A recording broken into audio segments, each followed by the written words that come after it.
Bismillahirrahmanirrahim. Assalamualaikum warahmatullahi wabarakatuh. Perkenalkan, nama saya Siti Makfiroh, NIM 2014480 dari Stain Sultan Abdurrahman Kepulauan Riau, Prodi Manajemen Pendidikan Islam, semester 3, kelas A1. Di sini saya akan berbicara sedikit mengenai peran sosial media dalam dunia pendidikan. Media sosial adalah sebuah media yang isinya diciptakan dan didistribusikan melalui sebuah interaksi sosial. Media sosial merupakan sebuah aplikasi yang mengizinkan penggunanya berinteraksi dan memberikan timbal balik dengan sesama pengguna, membuat, mengedit, dan membagikan informasi dalam berbagai bentuk.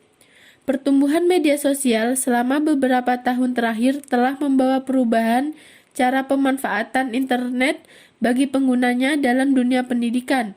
Media sosial dalam dunia pendidikan secara fungsinya dikondisikan sebagai bentuk kolaborasi, keramahan, dan kreativitas penggunanya. Kondisi yang terjadi kini, banyak kalangan masyarakat belum menyadari pentingnya kebutuhan sosial media dan internet dalam dunia pendidikan. Penggunaan media sosial dalam dunia pendidikan dirasakan belum dipandang istimewa. Pengguna media sosial dalam dunia pendidikan sebagai media belajar telah dipandang penting pada pendidikan dengan jenjang yang lebih tinggi. Karenanya, sebagian dalam dunia berjaring sosial, pengguna media telah melampaui diri mereka sendiri dan menjadi bagian dalam suatu jaringan yang lebih luas. Proses pendidikan yang merupakan sebuah proses terstruktur dalam menyerap informasi dan ilmu pengetahuan. Di sini ada yang tahu nggak apa itu manfaat sosial media dalam dunia pendidikan? Globalisasi saat ini telah menyebar sangat cepat hingga seluruh dunia. Peradaban manusia yang semakin pesat membuat orang menciptakan teknologi untuk mempermudah hidupnya. Dahulu, jika orang ingin berkomunikasi, harus bertemu dan bertatap muka satu sama lain. Kini cukup memakai telepon, kita bisa berkomunikasi dengan teman atau saudara yang bertempat tinggal yang jauh. Dan sekarang, teknologi semakin mempermudah kita loh untuk membangun komunikasi dengan adanya jejaring sosial. Jejaring sosial ini kemudian disenangi oleh banyak kalangan karena selain lebih mudah, kita pun bisa berbicara langsung dari jarak jauh. Salah satu jejaring ini adalah Facebook. Dengan memiliki alat komunikasi yang modern seperti tablet, smartphone, dan gadget lain, kita semakin dipermudah dalam mengungkapkan emosi kepada sesama user. Tak terkecuali anak-anak dan remaja. Siapa sih yang tidak mengenal Facebook? Tidak gaul jika tidak memiliki akun Facebook. Itulah yang akan dikatakan oleh anak-anak kepada sesamanya jika salah satu temannya belum memiliki akun Facebook. Persoalan bertambah terkait etis tidaknya anak-anak memiliki akun Facebook, dan ini menjadi dilema yang harus segera dipecahkan. Namun, argumen mengenai kepemilikan akun Facebook jauh lebih sulit, sebab kenyataannya Facebook memiliki kelebihan. Manfaat jejaring sosial Facebook antara lain: yang pertama, kemampuan beradaptasi. Dengan jejaring sosial, kita akan mampu belajar cara mengembangkan kemampuan teknis dan sosial yang dibutuhkan mereka dalam menghadapi era digital sekarang ini. Mereka akan menemukan cara beradaptasi dan bersosialisasi dengan sahabatnya di jejaring sosial, serta kemampuan manajemen pertemanan mereka. Yang kedua, perluasan jaringan teman. Dengan jejaring sosial, para siswa bisa menambah jaringan pertemanannya tanpa harus bertemu langsung, sehingga mereka dengan mudah menciptakan suatu komunitas yang bermanfaat bagi mereka, entah itu dalam diskusi maupun hal-hal lain yang bisa memberikan kontribusi positif bagi mereka para siswa. Yang ketiga, termotivasi. Dengan terbentuknya komunitas pertemanan yang luas, ini akan mampu memotivasi para siswa dalam mengembangkan diri dari materi ataupun masuk teman-teman baru mereka yang terhubung secara online. Yang keempat, meningkatkan kepedulian. Saling sapa di dalam situasi jejaring sosial secara perlahan akan meningkatkan kualitas persahabatan, perhatian dan empati sesama teman yang saling terhubung secara online. Sapaan kepada teman lainnya membuat teman yang disapa merasa diperhatikan, berbagi foto, berbagi video, berbagi cerita. Ini akan meningkatkan rasa kepedulian satu sama lain walaupun mereka tidak pernah bertemu secara nyata. Bentuk-bentuk perhatian seperti ini mampu mempererat tali persahabatan di antara teman dalam jejaring sosial, maka secara alami mereka akan menjaga kualitas pertemanan mereka. Hal yang sederhana namun memberikan efek yang sangat baik dalam membentuk suatu komunitas yang saling menjaga persahabatan sesama teman. Yang kedua, manfaat sosial media dalam pembelajaran.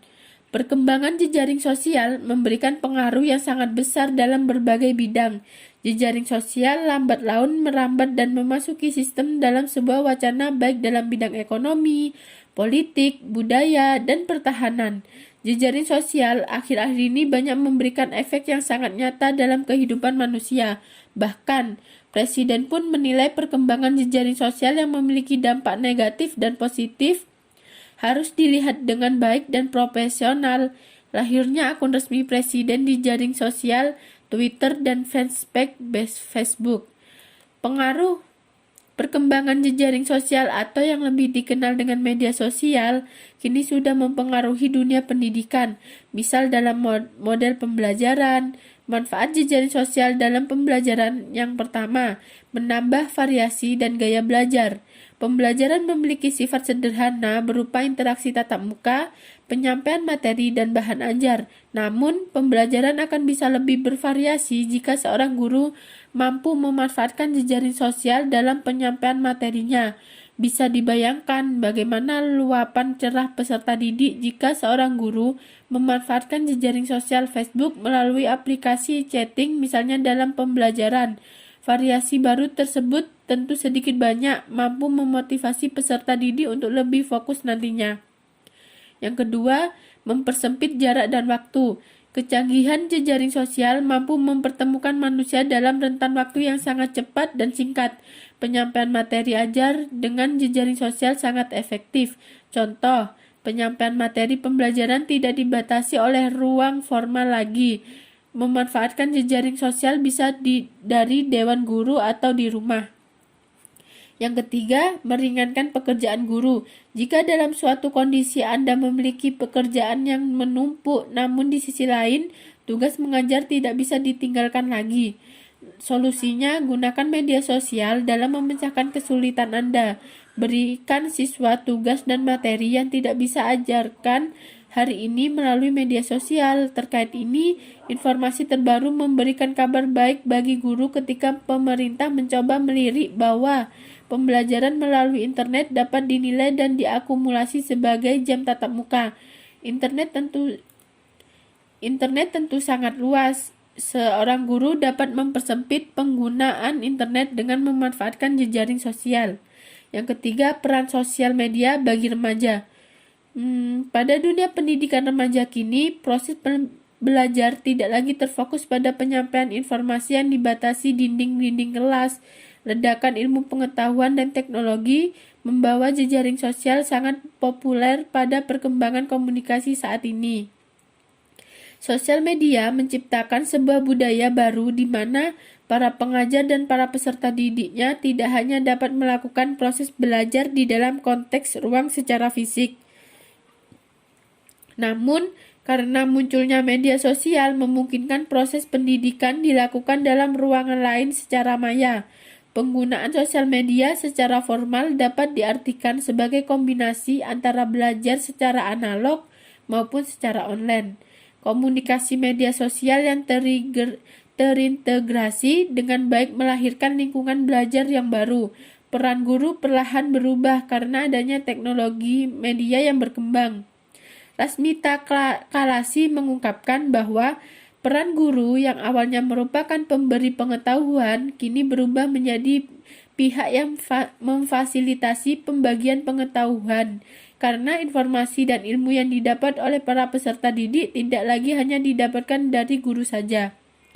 Penggunaan media sosial sebagai pembangun kualitas pendidikan mulai digalakkan berdasarkan penelitian Rasmita Kalasi di tahun 2014 diperoleh hasil bahwa 90% peserta didik yang duduk di tingkat fakultas menggunakan sarana media sosial dalam belajar dan mengerjakan tugasnya, atau menggunakan media sosial untuk membangun karir di luar dunia kelas formal. Pembangunan pendidikan remaja lewat media sosial dapat membuktikan bahwa setiap individu pada dasarnya butuh berkomunikasi dan terlibat di dalam sebuah komunitas. Terlepas dari apapun bentuk komunitas yang ada, setiap siswa remaja maupun mahasiswa yang terdorong untuk menggunakan media sosial sebagai salah satu media belajar perlu memiliki pemikiran yang kritis sebelum menggunakannya, serta dapat menyaring informasi yang diperoleh dalam internet dan media sosial. Pendidikan dengan tingkat yang lebih tinggi di Indonesia telah menerapkan sedikit demi sedikit pemanfaatan media sosial dan internet. Dalam ruang lingkup didiknya, kehadiran media sosial telah menjadi pelengkap dalam proses penyampaian informasi secara digital. Namun, kehadirannya tidak serta-merta menggantikan posisi media belajar lain yang sifatnya analog seperti media cetak. Penggunaannya terbatas pada kemampuan pengguna yang belum mumpuni, seperti jaringan internet yang masih sulit didapatkan pada daerah-daerah tertentu di Indonesia. Sekian materi yang dapat saya sampaikan, kurang lebihnya mohon maaf. Wabillahi taufiq wal hidayah. Wassalamualaikum warahmatullahi wabarakatuh.